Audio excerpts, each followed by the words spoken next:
Hi there, I'm Andrea Koppel, and it's time for coffee, the podcast where you get to hear firsthand what the jobs and careers that interest you the most are really like.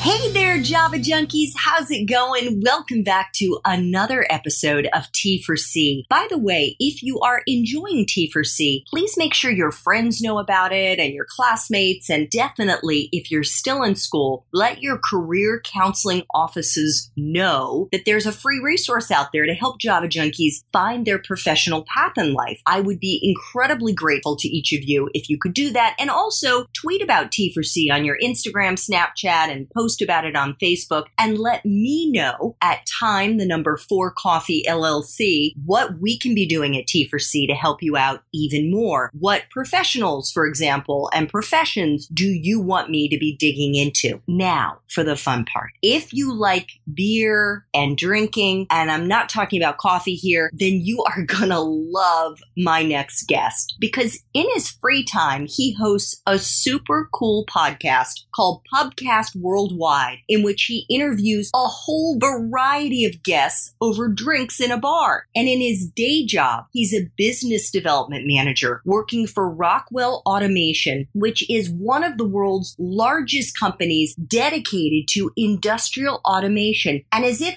that isn't interesting enough, what really caught my attention when Chris and I met over the summer was the fact that he majored in mechanical engineering as an undergrad. And I think he is the perfect example of how you can take whatever you studied in school and leverage it into all kinds of different opportunities. So Chris, Luecke, welcome to Time for Coffee. Are you caffeinated and ready to go? I am well caffeinated. My coffee is right beside me right now, and I'm excited to be here, Andrea. Awesome. Well, let us jump right into our espresso shots. 10 quick questions to help Java junkies kind of figure out how to get their foot in the door in whatever profession they decide to go into. So in this case, we're looking at sales and marketing. Chris, what are the entry-level jobs available to young people who want to break into these fields? Well, for sales and marketing, there are a lot of, I would say, type of associate roles, like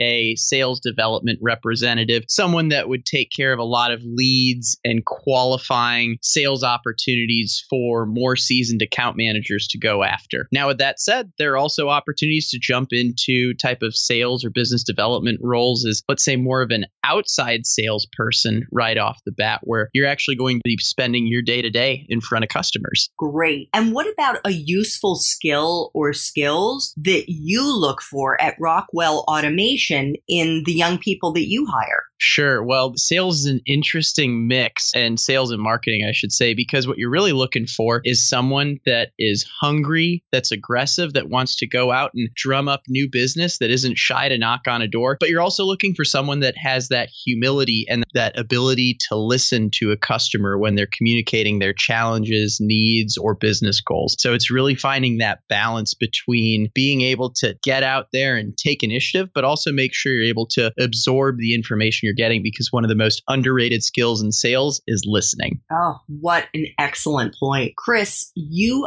obviously didn't study sales and marketing. You certainly didn't major in it as an undergrad. Is someone's major a deciding factor in any way to break into sales and marketing? I would say almost to the extent of absolutely not. I think it really depends on, kind of like I was suggesting before, some soft skills, your ability to assess a situation, listen, ask good questions. But the reality is, this is an area where if you've got the right mix and you have the ability to learn quickly, to assess a situation and take action, really the degree can be irrelevant, I would say. Fantastic. What about a graduate degree? And I ask that less for the entry-level positions and more for the longer-term ability to succeed in the field of sales and marketing. How important is it to have that extra degree? You know, I think it depends on where you want your career trajectory to go. And the biggest thing I would say about this is, if you think you want to do something in sales and marketing, get some sales and marketing experience right out of the gate. don't necessarily go for that advanced degree right out of school in that area, because you're going to learn a ton just within the first 6 months, year, 2 years that someone would be out in the field. If someone's looking for more of a management role within a large company, certainly something like an MBA makes sense as you get further down that line. But that's not going to be something you're going to be looking at, I'd say, just a couple of years out of the gate. I think the biggest thing I would recommend is figure out what you enjoy, what you're good at, what areas you want to focus on in your career. Then look to see if an advanced degree is going to take you where you want to get to. The biggest advice I always have with an advanced degree is don't use it as something to like fill your time or try to be figuring out you want to do. Use it as a path to get where you want to go.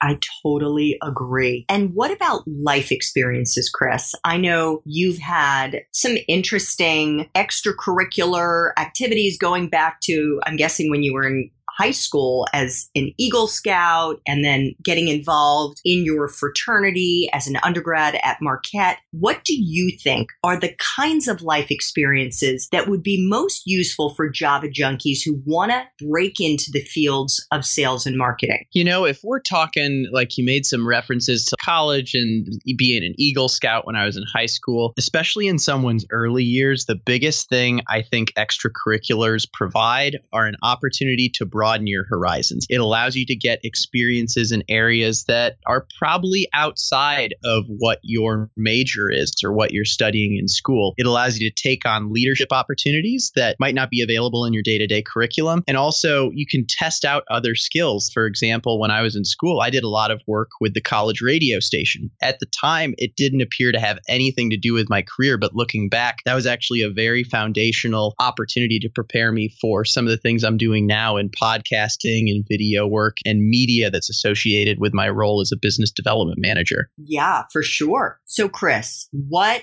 is the best part for you of being in this profession and working in the field that you're working in? Ooh, wow. There are a couple things that stick out. One of the things I love most about sales and marketing is it's very results oriented. And once you understand what the goals of your company are and how that translates to your individual goals, you have a lot of control over how you spend your time. As long as you're working towards hitting that number, cracking into that new market, you can craft your schedule very much the way that fits for you. And what I would say on top of that is you get to use your unique strengths. The way I sell and the way I market is very different from almost every single one of my peers, and all of their styles are very different from everyone else around them as well. Sales and marketing is really an area where you're able to focus on your strengths and leverage those to build a business. That's fantastic. And there's obviously a huge amount of latitude for creativity, and we'll be getting into more of that in our longer interview. So the flip side,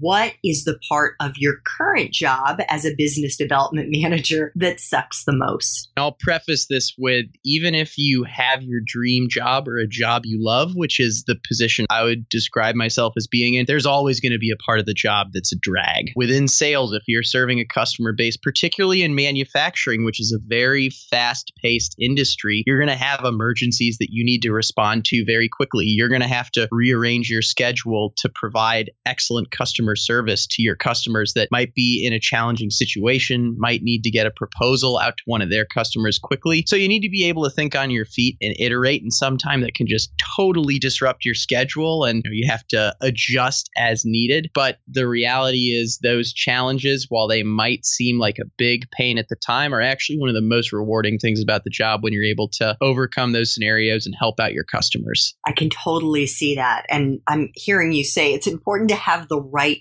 mindset. Absolutely. Mindset's huge, because while you are in charge of your time as a salesperson, you can largely craft how you're spending your time. And as long as you're being strategic about it, at the end of the day, you need to realize that things aren't always going to go as planned. And that's the case in any job. And you need to be able to think on your feet very quickly, sometimes make tough decisions on your own to figure out how to help a customer. But like I said, while it can be a challenge in the moment, it can be one of the most rewarding things when you're looking across the table at your customer later and you've built rapport by helping them through a challenging situation. Absolutely. And frankly, what you just said about jobs is true about life.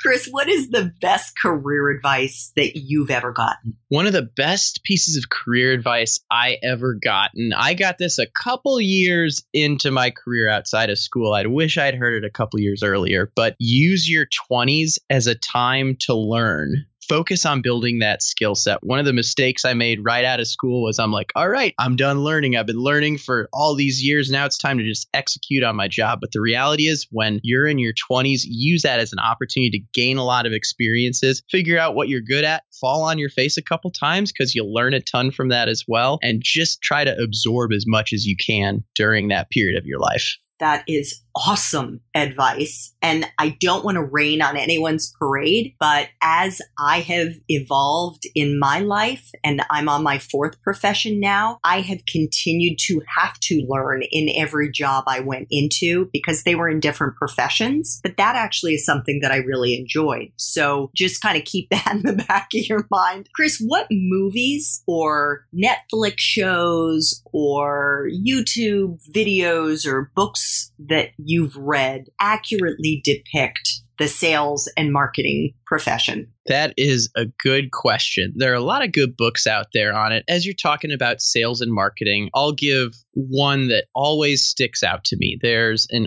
author who actually runs a company of his own that does management consulting. His name is Keith Ferrazzi. He's based in LA. He has a book titled Never Eat Alone. And it's ultimately a book about, I would say, not only sales, but also just networking, building your network, creating genuine relationships. And I've always said one of the chapters at the end that he has where he talks about mentorship when I believe he was starting his career with Deloitte and making sure he had some buy-in from senior management that, once a year he'd get to have lunch or dinner with the individual that was running the company. He recognized early on the value of having mentors and learning from people that have been through experiences. And the way Keith presents that whole book, again, it's called Never Eat Alone. It's just a really good book on building authentic relationships and finding ways not only to have other people help you in their career, but also how you can help them in their lives and career as well. Oh, that sounds like a fascinating book. We'll put that in show notes so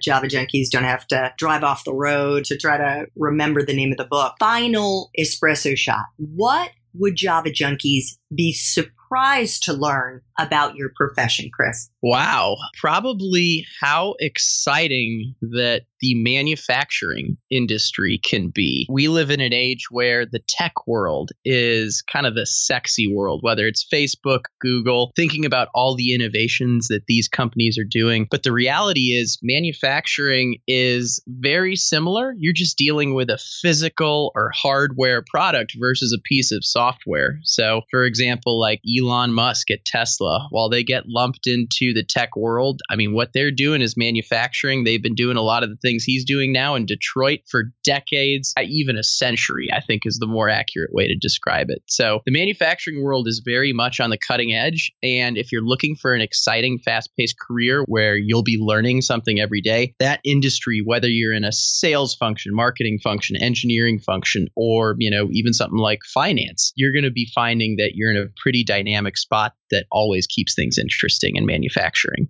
Oh, that sounds so fantastic, and can't wait to get into more about what you do in our longer Time for Coffee interview. Chris Luecke, thank you so much for making time for coffee today with me and the Java Junkie community. I really enjoyed it. Andrea, it's been a pleasure. Thanks so much.